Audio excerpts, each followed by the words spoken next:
All right, Steve. So I'm just gonna send you this because I don't have time to look. So what I've done is I have 24 grams of coffee, and I'm gonna put 360 grams of water in this because it's an African Ethiopian. And so what I've done is I've got my beans in there at a grind, which I don't know if you can tell, it should be finer than kosher salt, but not quite table salt. So I also think you should, in the V60, go a little fine. So what we have here is, so I put it in and I put a little divot here. And that divot's important because for the bloom. So now I'm gonna bloom this.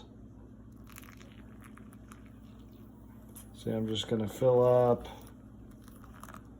anywhere 30 to 50 grams. Now, if you want to, you can start your timer. I've been doing this long enough, I have an internal clock. So about 30 seconds is what you're gonna wait for. Okay. Again, I don't really like watch the timer, I kind of go by feel, but okay, so now my son's gonna record, so I need you to hold and keep an eye because he's got to be able to see. Okay, so now we're roughly about 30 seconds. So now what I'm going to do is I'm going to start pouring the pour. So you can see I try to keep things in. I try to keep my pour kind of pretty much in the center here, and I try to go like a low stream. And when I'm doing this, it's actually interesting. I try to keep I try to keep it from raising too fast. Early on, I want the water level to stay lower. So if you could actually look at I'm at about 140, and I'm just kind of paused for a second. Now, you don't have to pause. You can do a continuous pour, but it's actually, there are some theories that say you can pause for a couple minutes, let this drain, or you can continue a pour. I actually don't think it makes a difference. But for the sake of filming, I kind of just gonna stop. Okay, now come back over the top here. Okay, so now what I'm gonna do is when I pick it back up, I'm gonna just pour it off the sides. Again, that's kind of my thing. A lot of people would go against that, but again, I'm gonna try to keep the water levels low. The only time I kind of let that water level creep up is sometimes the last 60 grams or so. By keeping it low, what you're doing is you're working on, it actually helps teach you to have a steady pour.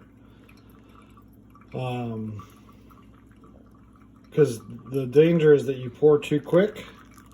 You really want this to be about 3 to 5 minute brew time.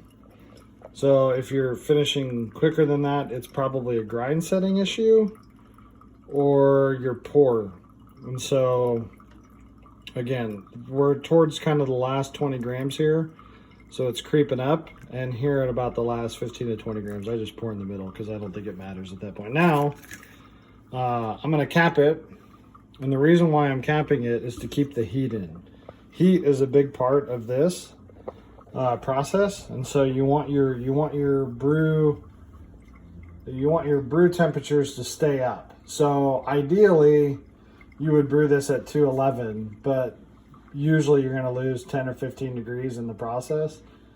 So, but you want to start with as hot a water as you can get.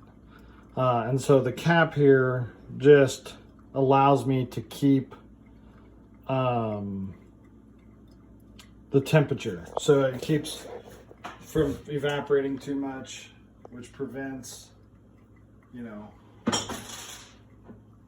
yeah, if it doesn't evaporate too fast, then ideally you're keeping your temp in. So we're, based on filming, we're kind of at 4 minutes. I started my timer. Timer's at 3.5 minutes here. So we are close to being done. This thing is gonna finish roughly at about the 5 minute mark. And this is usually the time where I walk away, drink my sparkling water. Perrier is better than Topo, but I have Topo right now. But, try to be a hipster at this point. I'm going to go fan my mustache, grease my goatee, and maybe get a a cigar or smoke in here. All right, man. Hope that helps.